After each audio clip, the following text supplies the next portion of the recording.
Hello and good evening, viewers and comrades. Happy Wednesday and welcome to the Workers' Party weekly broadcast.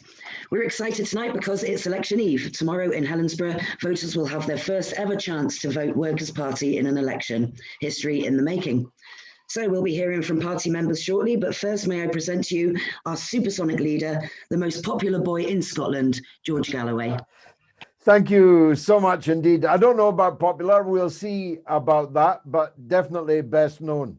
And that's something to be, at least when you are fighting in an election. So thank you kindly for that, Tess. It's wonderful. I don't know how you're going to keep up these supersonic introductions, but good luck with it.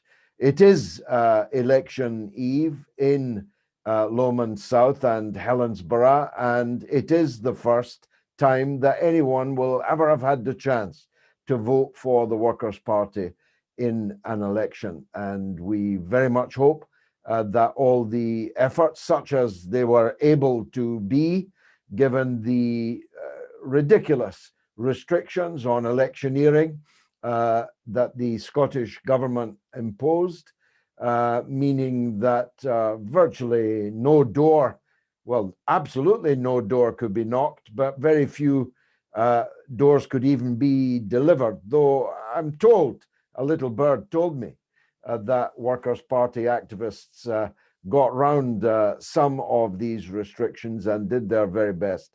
So the very best of luck to Paul. Whatever the result, he's been a credit to us. And the journey of 1,000 miles begins with the first step. And this is the first step. I promise you a bright future for the Workers' Party in Scotland. I'm in absolutely no doubt about that. I think we'll have a great future in the country as a whole. But given the special circumstances and my having now moved back to Scotland, and my role in the Scottish Parliament elections, about which more later, I think that we start off with a profile in Scotland far in excess of anywhere else, and I think we will prosper, politically speaking, from that.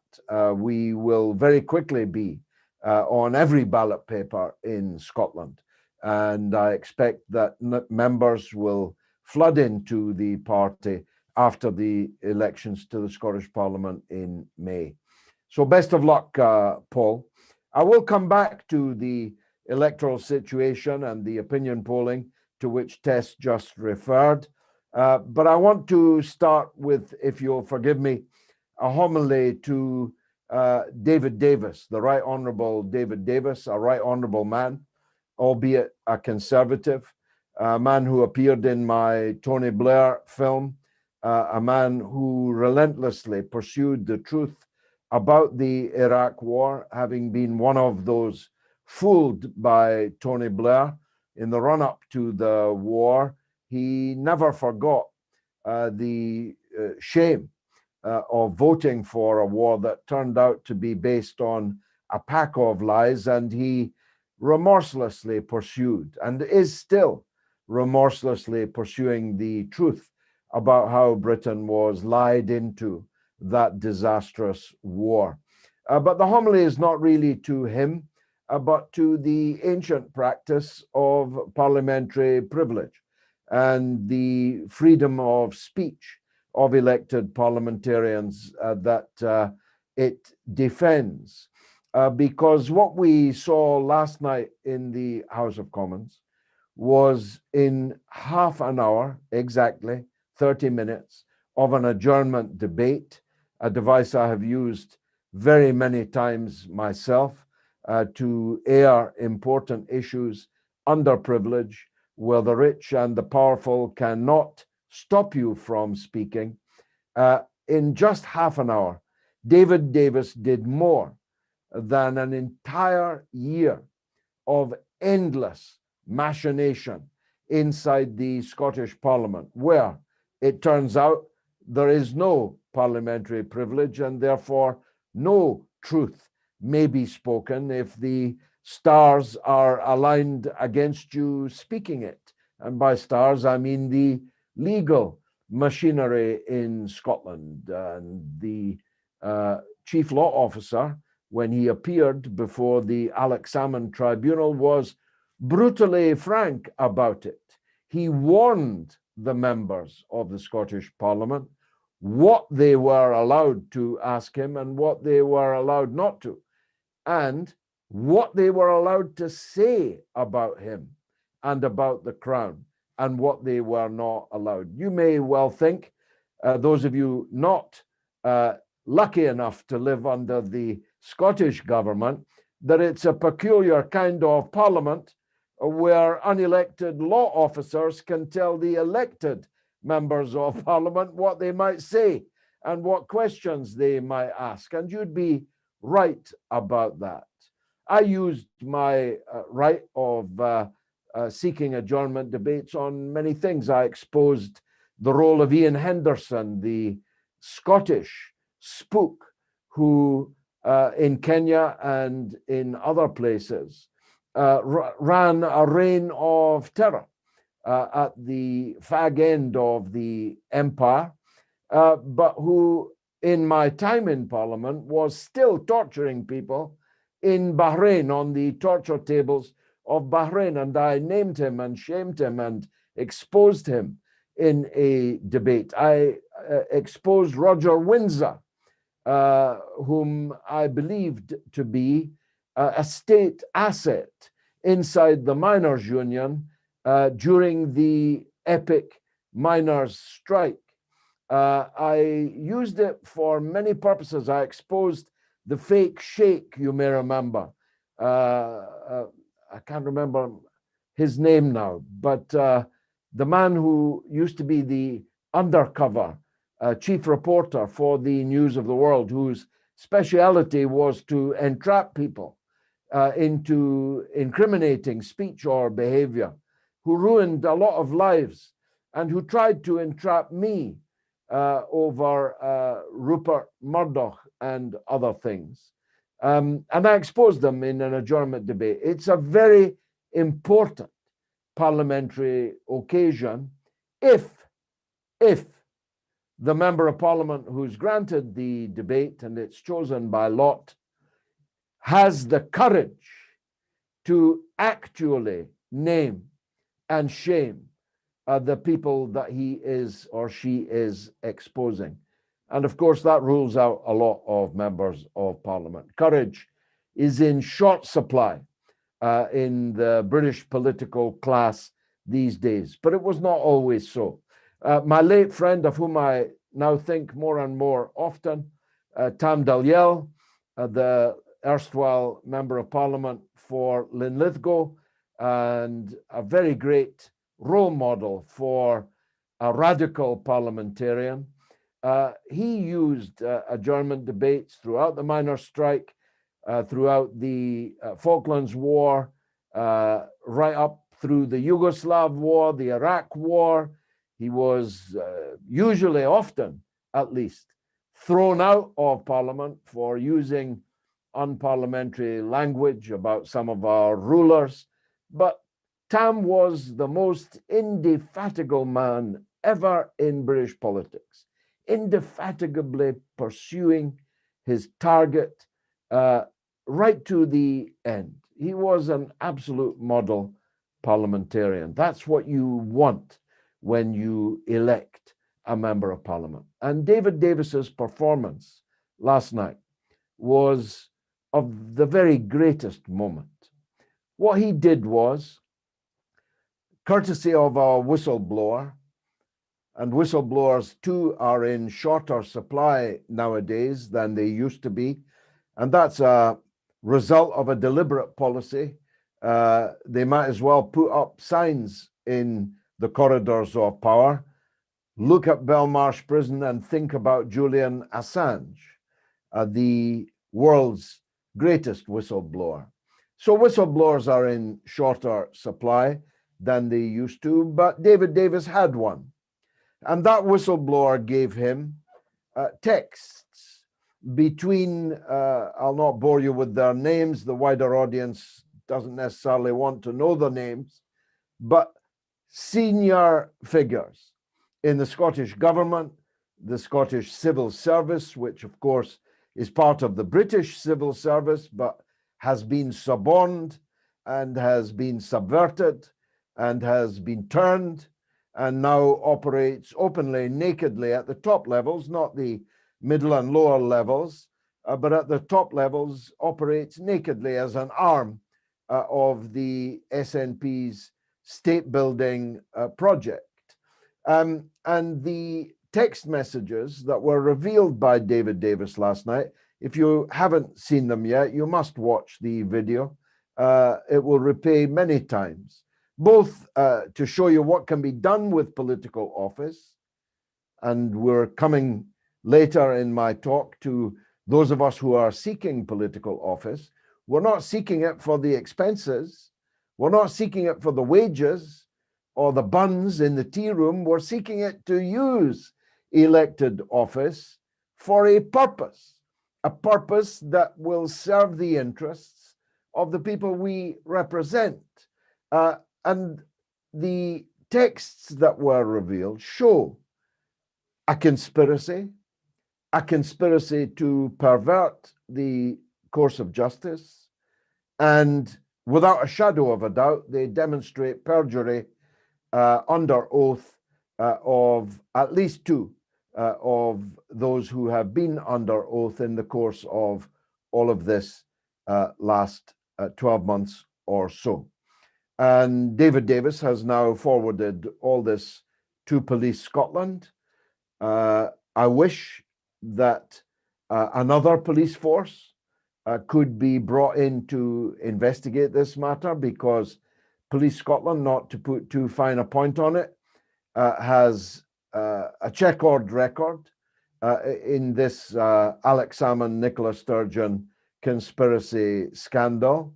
But that would require the Scottish government to invite another police force in to do the investigation, and they will not do that.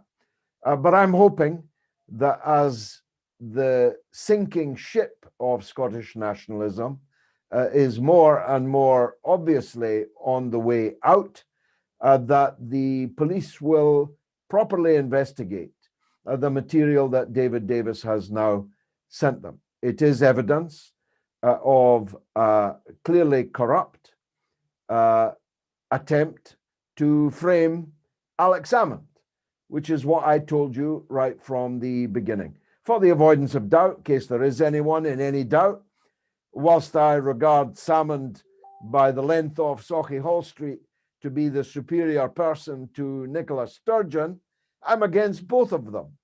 I'm against the lifelong project of both of them. But I am for excuse me, I am for justice, no matter who it's for and no matter who it's against. And we, as the Commandante told us, have to be capable of trembling with indignation at any injustice against anyone, anywhere. And I'm angry about the extent to which the country that I love, that I was born in, that I grew up in, that I served in Parliament for 4 parliamentary terms, has been brought low by these people, these conspirators. Its name has been dragged in the mud, although the mud gets deeper and deeper and more foul, as I shall quickly sketch in a moment. And this cannot be allowed to stand. There is now not a sentient being in Scotland now any longer in any doubt as to who was doing what to whom in the Salmond affair. Some, a disturbingly large number, are ready to wheesht for Indy, not to rock the boat, not to sink the ship, because the captains and the officer class on the ship turn out to be rotten, corrupt conspirators. But I think it's beyond doubt that the majority of my fellow countrymen, a healthy majority, ever healthier by the day, have decided that enough is enough. And whatever their views actually on independence, you cannot re-elect Nicola Sturgeon's government in May. It would be to reward a record of corruption and incompetence so long I could not possibly touch on even the tip of it in a broadcast this length. But see tweets, broadcasts, articles, passim, if you want to know more of the details of that record of corruption and incompetence. But the sleazy National Party, as they are now increasingly well known, must be defeated and will be defeated in the elections in May. Of that, I'm in no doubt at all. That won't end, of course, the issue of independence. It won't end Scottish nationalism, but it will take Scotland off the hamster wheel. It will end the never-ending. It will kick far down the road this constitutional obsession of theirs, and will open space, therefore, for real politics about people's real lives to become the predominant theme in political discourse and activity here in this country of Scotland. Of course, it's not just the conspirators unmasked by David Davis in Parliament last night. The scandals are coming so thick and fast. At 5 o'clock last night, it was revealed by the Times that the chief advisor of Angus Robertson, the man who hopes to be the next leader of the SNP, and Nicola Sturgeon hopes that too, otherwise she wouldn't have knifed Joanna Cherry MP to make it impossible for her to enter the Scottish Parliament in order to make way for Angus Robertson to be their candidate there. His chief advisor, who left his employ to become a drag queen in London, according to the Times, at 5 o'clock yesterday afternoon, has been charged by the police for the rather exotic crime of voyeurism. In this case, the allegation, which is denied, is that former chief advisor to Angus Robertson took photographs of a man's penis without his knowledge or consent and circulated them. This is punishable by up to 3 years imprisonment, not for Angus Robertson, but for his former chief advisor. But it just adds to the long and growing list of really grotesque scandals, one of which I referred to last week, but which has now marched on. The chief whip, imagine, the chief whip, the man charged with keeping order and discipline amongst SNP MPs at Westminster, has now had to resign that post and is facing allegations from not one but two young SNP staffers, males, that he sexually assaulted them and harassed them. And one of the complainants also alleges that a woman SNP MP sexually harassed him also. Every night is party night at Westminster for the SNP, but they're not the kind of parties you'd hope your own young children were attending. Time is against me. Believe me, I could speak for the next 3 hours on the SNP's failures, but I have other important things to deal with. The first is the allusion that Tess made in the introduction. We, the Alliance for Unity, commissioned YouGov to ask certain questions about us on one of their opinion polls. The results are these: that when asked who is the best known opposition political figure in Scotland? The answer was, by a distance, me. And I've only been back full-time in Scotland since December. And I have not been on television once. I've not been on radio once. And the poll was taken before the only two profiles of me that have so far appeared in the Scottish printed press. Before a single leaflet with my face on it has gone through a single door in Scotland, I was, by a distance, the best known opposition political figure in Scotland. Amongst Leave voters, Brexit voters, I was favoured as the man best able to stand up to the SNP over any and all of the others. And there were, contrary to what you might think, 1.1 million Brexit voters in Scotland in 2016 in the Brexit referendum. In South Scotland, where I'm standing, more people thought I was the best man to stand up to the SNP than thought the leader of the Scottish Conservative Party was. And this South Scotland region has 4 elected constituency Conservative MSPs. But more people in this constituency think I'm the best person to stand up to the SNP than Douglas Ross MP, the leader of the Conservative Party. The number of people who thought that is enough before a leaflet has been dropped, before a TV interview has been aired, before a radio interview has been aired. The number of people who thought that are sufficient, not just to elect me, but to elect a second MSP from the Alliance for Unity. And by the time our campaign is finished, that number, I'm sure, will go up. And bear in mind that half of the people did not know the answer to that question. So given a fair proportion of those coming our way and giving the campaigning efforts that lie ahead, our first leaflet will be dropped through 339,000 doors next week, in one go.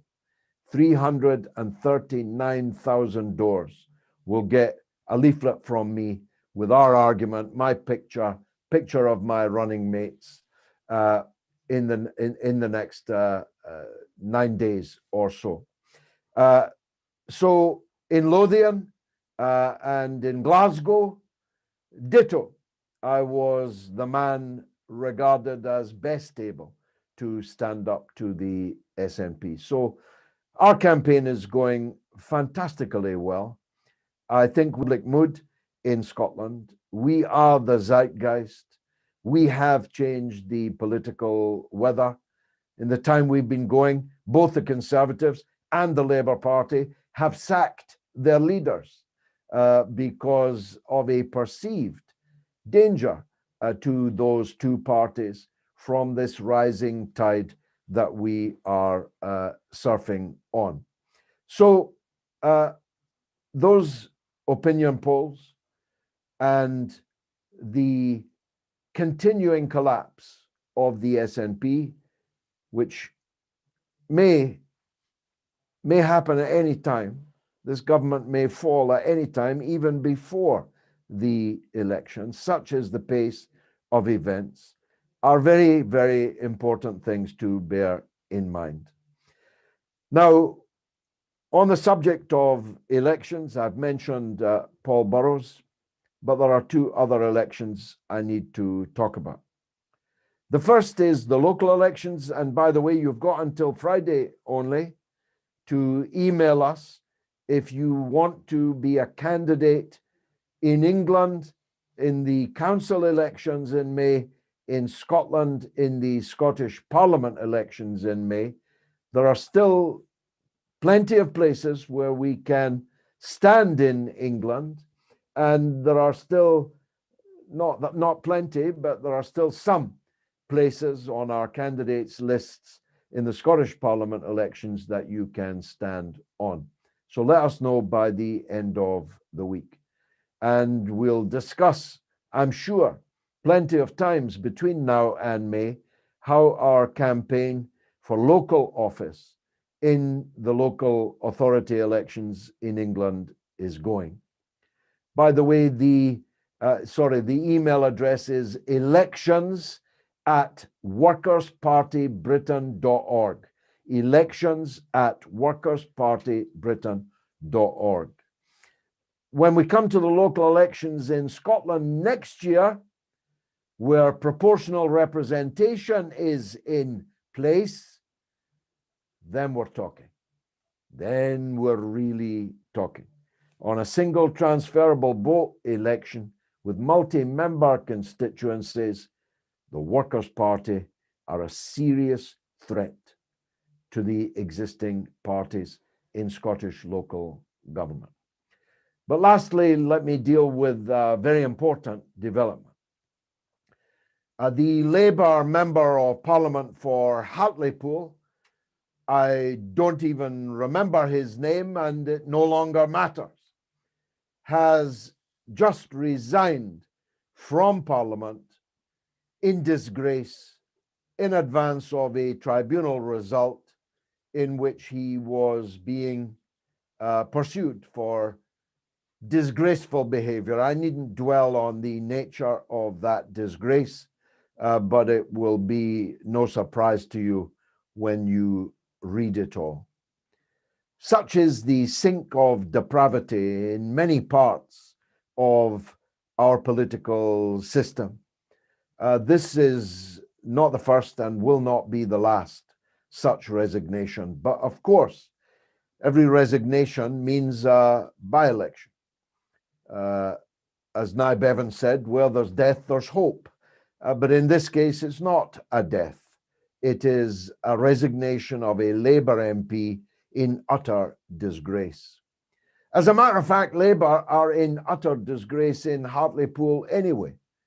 If anyone has been to Hartlepool, they will see the results of decades of Labour loyalty, reaching the absurd heights of electing Peter Mandelson as their Member of Parliament at one stage.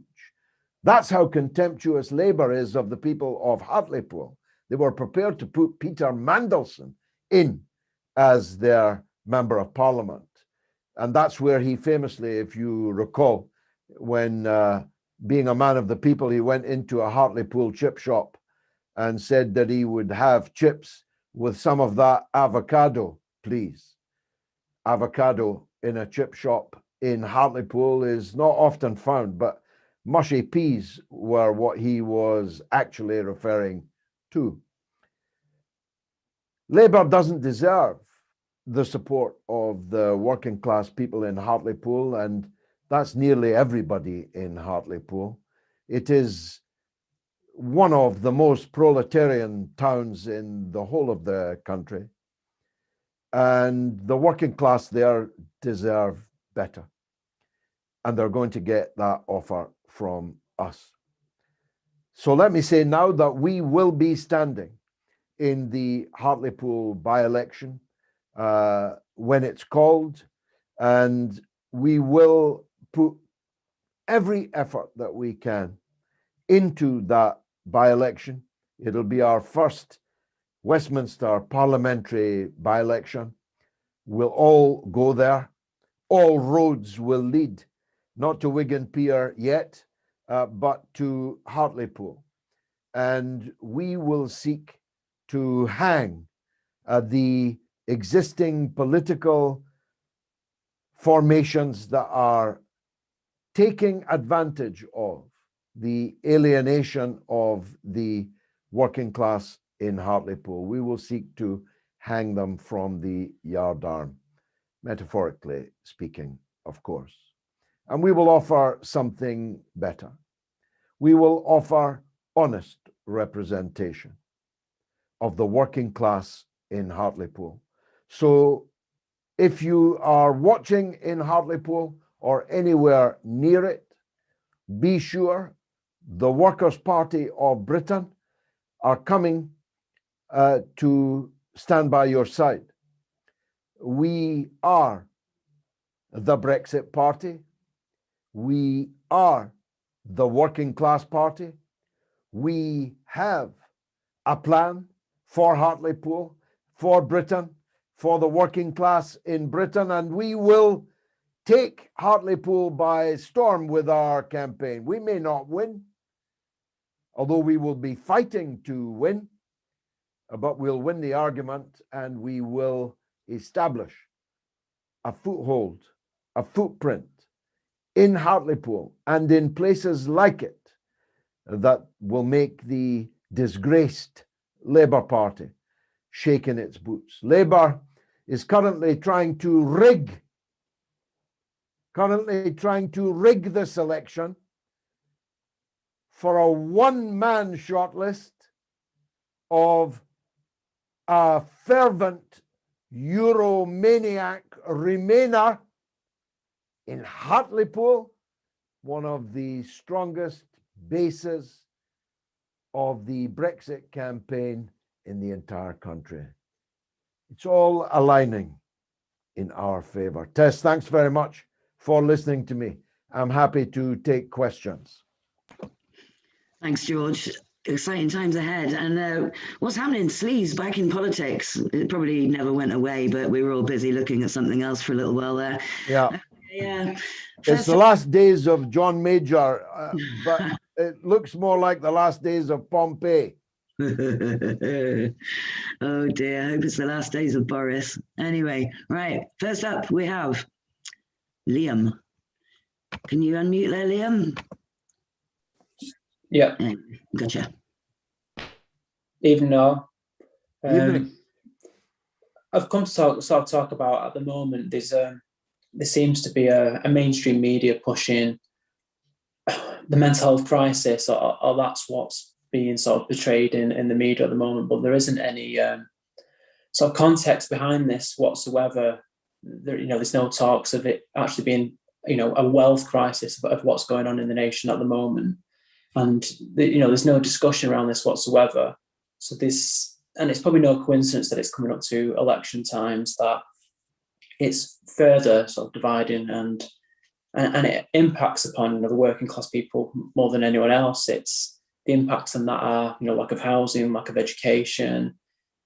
And as we've seen under austerity, the suicide rates have gone up and up and up. And since we've done figures, the suicide rates have always gone up during Tory rule every single time.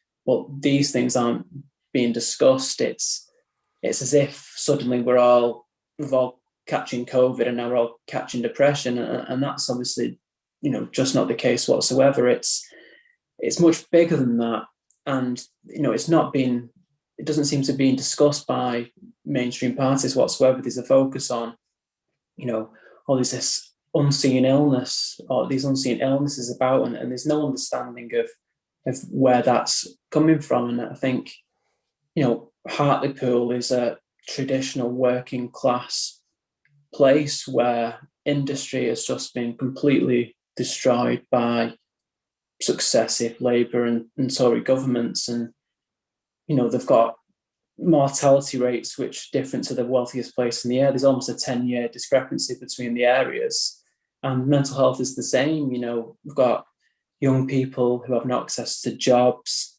and this is what's driving this so-called mental health crisis. And what parties think they can do about it is, well, let's just throw money, let's create more mental health services, as if that's the answer to things, as if people can solve years and years of poverty and deprivation in some nice six weekly sessions of CBT. And I'm a mental health nurse and I work in mental health, and it's not what people need. There's a place for talking about stuff and what people do and what certain businesses do and charities. They put forward these celebrities to be this voice of mental health. And this is not to discount their distress, but it's not equatable, is it, to a single mum of four who can't work and has been in abusive relationships or or an 18-year-old male who's been kicked out of school, has no education, and in the local area there's no jobs. It's the two just aren't equatable, and I think it's extremely disrespectful to working class people to sort of say all you need to do is go and talk to someone, as if that's going to make you feel better. It's just not enough, is it? Or to just, take this tablet and you'll feel better. It's become and it's no surprise, I suppose. It's the markets that drive these things. It's capitalism. It's let's make mental illnesses. They become brands. We become consumers of it. So in this country, pharmaceutical companies can't advertise their products, but what they can do is advertise their illnesses, and that's what they do. And if you look at these examples of that, there was Prince Harry's charity, and look who funds it, Virgin Healthcare. It's no coincidence that these things come about. It's what's driving these things, and they put such pressure on national health services and national mental health services, is that they are doomed to fail. So suicide rates are going up, and they'll say, why haven't you cured these people? Well, because they've got no access to housing, jobs, or anything else, and there's poverty and there's abuse everywhere. So what can we do? So what do? They shut us down, or they overwork us, and then siphon it off to private companies, as we've seen with Virgin, to name one. And there's plenty of Priory taking over hospitals and things like that, and it hugely impacts upon working class people. And we can see that by the highest death factor in young men is suicide, and this is the things that I think we need to be talking about and pushing, because I think it's so important in going forward and moving forward and changing the discussion on these things. Thank you. Well, you need to be doing that for us, because I don't know anyone who could more eloquently state the obvious to us, but not obvious to our rulers and their media echo chamber. That was extremely moving and eloquent, and I agree with all of it. I just add this caveat, that we're not saying that talking to people is not a good thing. We're not saying that helplines and so on are not a good thing. They are necessary, but they are not sufficient. And in so many things, this is our take on Britain today. Things are necessary, but they're not sufficient. They are prophylactics, they are sticking plasters, and we need them, but they will not solve the problem. And that problem, at the heart of that problem, is wealth inequality and opportunity inequality. Why wouldn't you be depressed if you were unemployed in Hartlepool? Why wouldn't you be?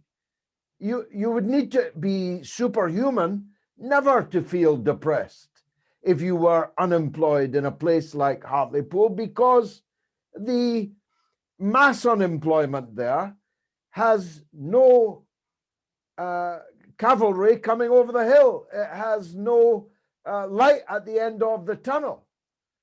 The only thing at the end of the tunnel is more darkness, because the economy has been wrecked in Hartlepool and in many other places like it. And therefore, you need a plan. And we are the men and women with a plan. We know what needs to be done. We don't in any way downplay, still less disrespect, the efforts that are being made by people to talk to people about their mental health problems. That is better than not talking about your mental health problems, but it will not solve your mental health problems. You need more than that. And we're the people with the plan with more than that. Thanks, Liam, a brilliant contribution. Thanks, George. Yeah, thanks, Liam. It's they do say, don't they, that 1 in 3 people suffers from depression or mental health at one point in their life. But I think it's probably more than that. It's quite difficult to find someone who doesn't have some kind of depression issue. And society likes to sell us self-help books and tell us that it's our fault and that we're being weak. But like George says, how can you be strong when you're constantly being downtrodden all the time? It's outrageous. Okay. Next up, we got our old buddy bus driver, John. Are you there, John? Are you there? I am, Tess. Can you hear me? I can hear you, mate. Hi Very there, good. John. Hi, George. You okay? Yeah, good, son. Good to see you again. Yeah, and you. So as has been announced, I'm standing in Skelmersdale in West Lancashire. Excellent. As a councillor there. Bit of an interesting place. It's famous for many things. Mostly for its for being a former mining village. It was designated as a new town in 1961. As you can imagine, it's an area that's been left behind over 30, 40 years of neoliberal economics. The result of this is that many are left behind and many have to commute to areas like Southport and Wigan, not Wigan Pier, George, but Wigan to go to work and stuff. Now, during the early days of the coronavirus, the Liverpool City region brought in a scheme, and I think I raised this at the time, but they brought in a scheme where NHS workers could produce their staff pass essentially to the bus driver and get on free of charge. Now, this was only done in the Liverpool City region. Now, there was no help or offering from operators to help bring this in across the board. So you had the bizarre scenario whereby nurses living in Skelmersdale or Ormskirk who worked at Southport, which is in Merseyside, they'd have to pay a full fare of £3.20 to get to work. Wow. Now, obviously, That's single, so it's £6. That's a single. Well, yeah. So it's worse. It's twofold actually. So you've got because the particular route that we operate, it goes from Southport to Ormskirk to Wigan, but there's only one. Without being all technical, there's only one operator that runs the route, which is us. Now, as a result of that, the fares are hiked up. So a standard fare in Merseyside is £2.30. But obviously to rake the cash in, obviously the company I work for decided it's fair to charge £3.20 for that route because there's no one challenging us on that part of the road, if that makes sense. So it was just bizarre. Now I kind of come back to there's an announcement I saw about the increased funding in public transport in the country and in the Liverpool City region more locally. And obviously that's welcome for bus drivers like myself.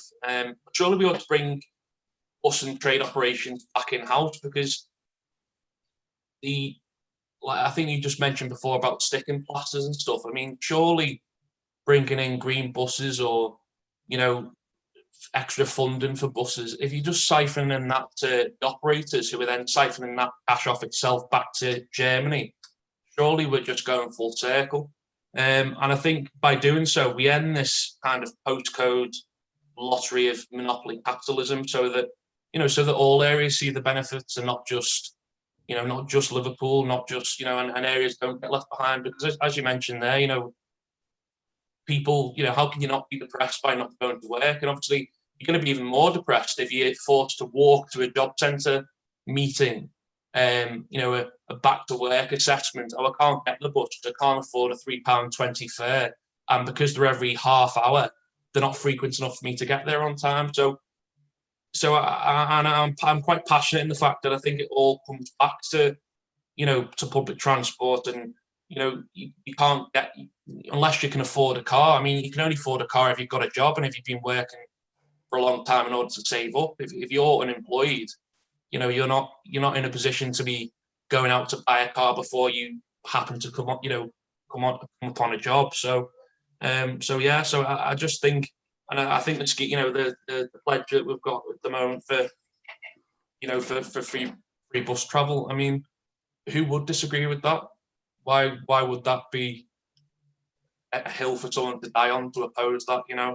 And I just think with the way things are, and I don't know whether it's because work's been particularly tough over the last 18 months or so, but you just see that, people are stressed about losing jobs. We've got worries at work ourselves about whether government funding are going to continue and stuff, as to whether we've got jobs ourselves. And it's terribly sad. And I think surely it's got to be a high time for bus travel and operators to be brought back in house. Absolutely, and we're well represented by you in that sector, by Paul Burrows. That's at least 2 bus drivers we've got standing in these elections in May. So just as Liam is the man to advise us on mental health policy, you're definitely absolutely crucial for us in public transport. I wish you all the best. I've never been to Skelmersdale, but I used to write to it a lot when, for 2 decades, 3 decades, before it ceased to be what it said it was on the tin, the Co-op Bank was headquartered there, and I used to write to them all the time. So it's a place that's in my mind. I look forward, if I can, to cheering you on in your election, John. Thanks. Thanks, John. The buses where I live in Pembrokeshire, there's basically, you get one on a Friday, perhaps, if you're lucky, or you get one. Yeah, good point. It's not very. The services around here aren't great. I'm just looking for our next contributor here. We've got Georgie next. Are you there, Georgie? It says here, and Jessica too, but you're not going to make a talk, are you? Maybe. Yeah, Georgie, can you unmute, Al? Hi, yes, I'm here. I wasn't expecting to. I'd forgotten I was going to chat. I was going to talk about the nurses' pay rise, or the NHS pay rise. Just wanted to say a few things. We've got a few notable dates coming up. April the 1st, we're due to receive our pay rise, which we're not getting. And there's a few other notable dates coming up. But I'm sort of chatting with Nurses United UK, because they're trying to organise bits and pieces, getting all the unions together, so we're all talking from the same hymn sheet. But I wasn't going to say much else tonight. You've caught me off on the hop. Sorry about that. Welcome. Well, of course, we stand 4 square behind all of the workers in the National Health Service and in the social care system. We, of course, demand the merging of social care with health care, because they are not separate things. And we stand for public ownership of both the health service and the social care sector. And some people watching this will say, well, isn't the NHS already in public ownership? And of course, if you listen to Dr. Ranjit on my mother of all talk shows on Sunday nights, you already know that it isn't. But it has to be brought back into public ownership, because some of the main problems, not all, but some of the main problems of the National Health Service are because Dr. Richard Branson is the country's biggest doctor. At least I think he is. If he's not, it will be the United Healthcare of the United States. They're buying GPs.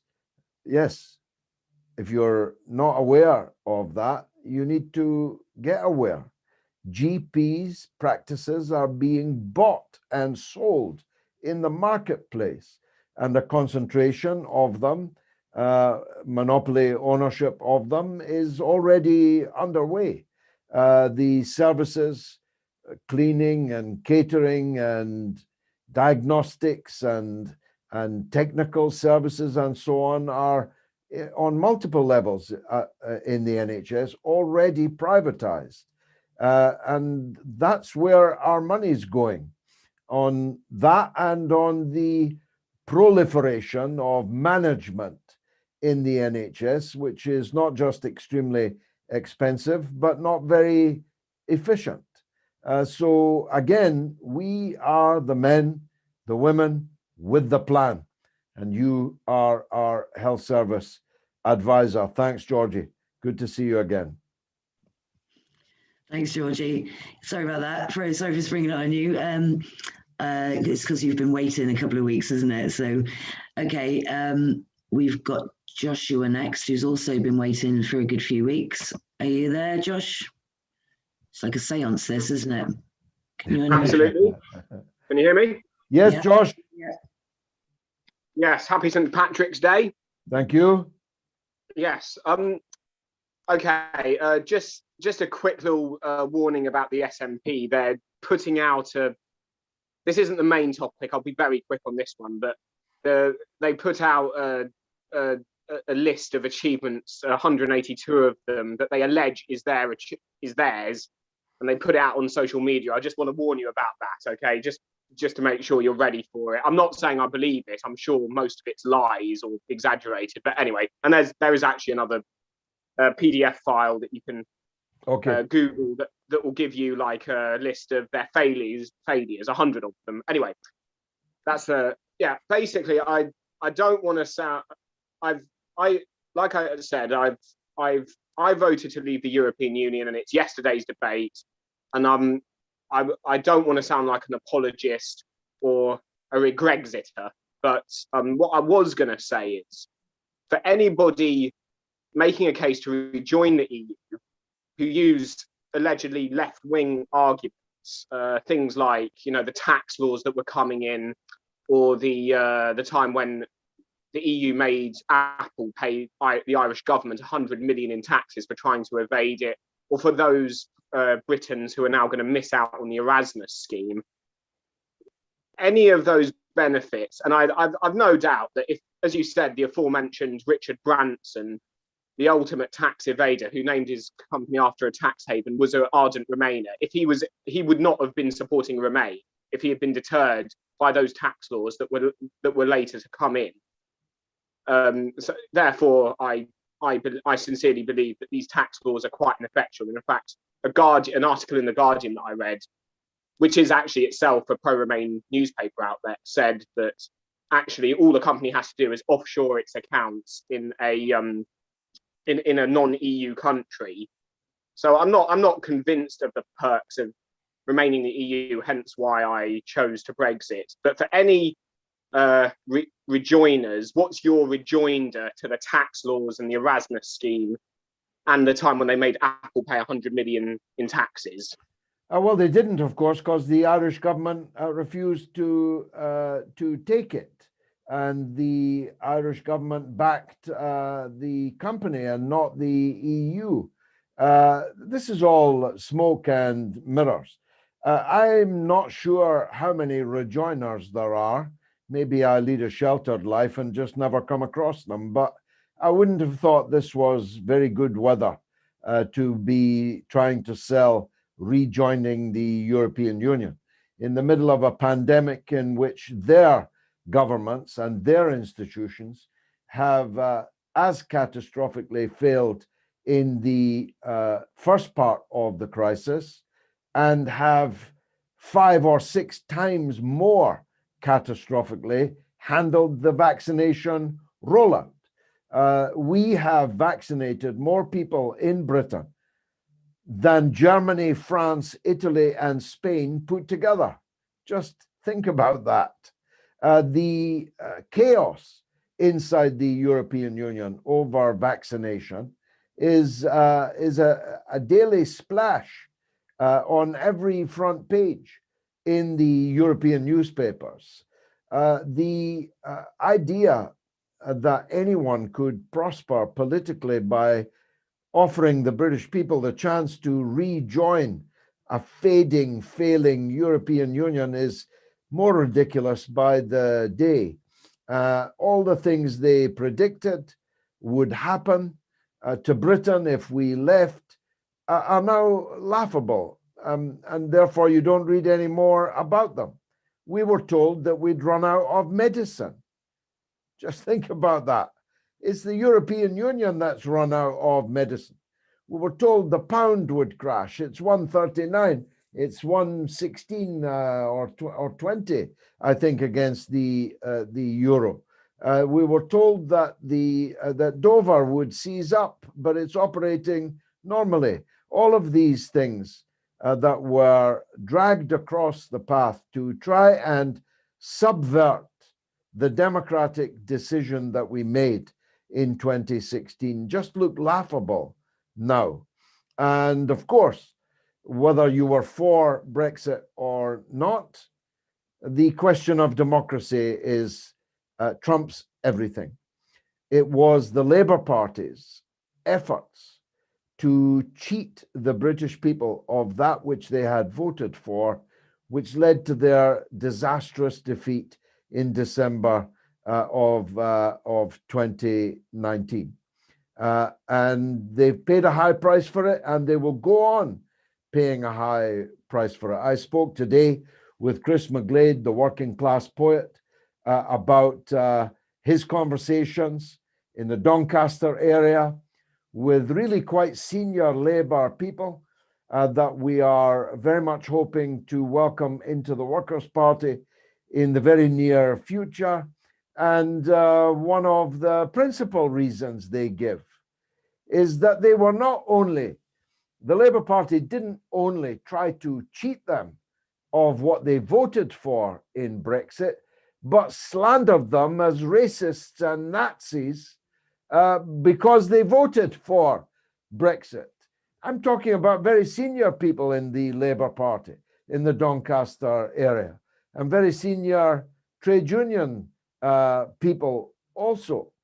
So the working class is lost to Labour, not just over Brexit, over many cultural and economic issues, but Brexit was the last straw. And Labour will never get these working class people back again. And the more it sounds and looks like a rejoiner party, the less chance they've got of prospering amongst the British working class. Thanks, George. Yeah, Brexit, will it ever resolve itself? Will it ever work out? I don't know. Okay, here we have Alan now. He's one of our candidates. He's going to be running in Wolverhampton. Are you there, Alan? Yeah. Can you hear me? Welcome, Alan. Welcome. Yeah, Good you're news. right. Congratulations. Thank you. Hello to everyone. I've just been asked to give a quick update on how it's going in Wolverhampton, the borough of Heath Town. Thank you to all the Wolverhampton members and Birmingham members, especially, who've been helping me drop leaflets. I've got my signatures. I've got my preliminary form check booked in. We've been doing video messages, so hopefully they should be coming out soon.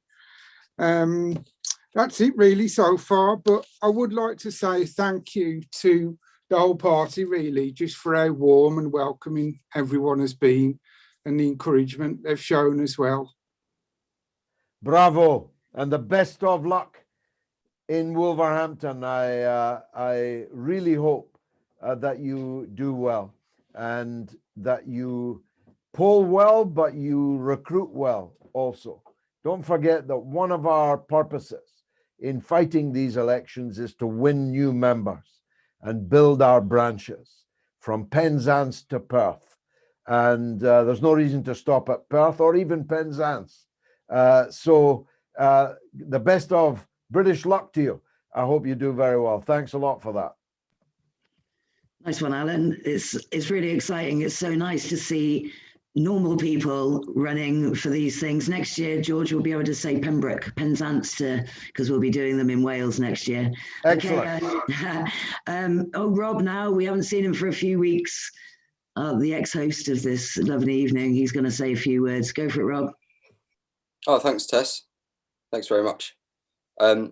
Yeah, I just had a couple of points that really cast him back to some of the things that came up a few weeks ago when it was suggested the tactical voting and giving out the people to vote for in the different areas in Scotland. And it just had me thinking about an issue that this had kind of raised to the surface with some people, you know, some of our members, you know, and responses from people on social media generally.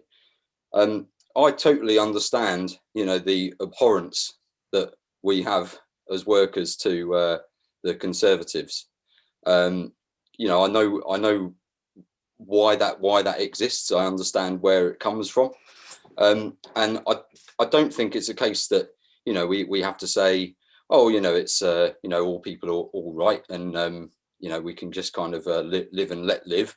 You know, we do understand that we are in a class struggle, but I think when it comes to the Labour Party and, you know, workers having a kind of you know, reaction where it's like you can't stomach the idea of voting the other way because, you know, you've lived your life, you know, maybe, you know, generations of your family have been Labour voters, and it feels like it's you know, a kind of treachery to go the other way. But this is something that we as a party have got to help people get over. I kind of see it as like it's almost nowadays when it's so clear to us, you know, what the Labour Party represents. It's, you know, the other side of the coin. It's the good cop to the Conservative Party's bad cop when we're looking at the entirety of British bourgeois parliamentary politics. And it's like a superstition that we've got to crack. We've got to get over it. You know, we want to build something that can be that real alternative, a real workers' party. And, you know, obviously lots of our members, you know, have come to this party because they joined the Labour Party with the best of intentions and full hopes for, you know, a new beginning and actually being able to change stuff in politics for the better. So, you know, we know that a large part of our membership have got this experience. You know, it's a specific route that people have had through their own, you know, learning of being involved in politics that's brought them here. And while we've got to be understanding, you know, we understand where these prejudices come from, and that like sometimes people might you know, react in, you know, a very sort of like passionate and emotional way to these kind of things. But, you know, for the long run, it is something that we've got to help everyone, all the workers in Britain, to get over this kind of idea. And, you know, I think that we're in a good position to do it because we know that there's masses of working people that have already learned that the Labour Party doesn't represent them.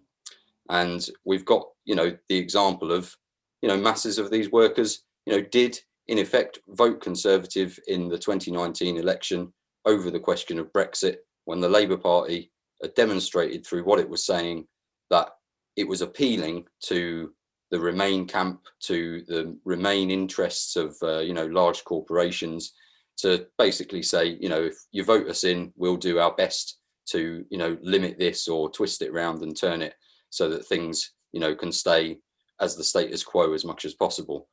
So, you know, we know that there's plenty of workers that have already learnt this. They've already abandoned the Labour Party, and we need to show them that we are the viable alternative, the thing that they should look towards, follow us, you know, listen to what we're saying and get involved with us as a party.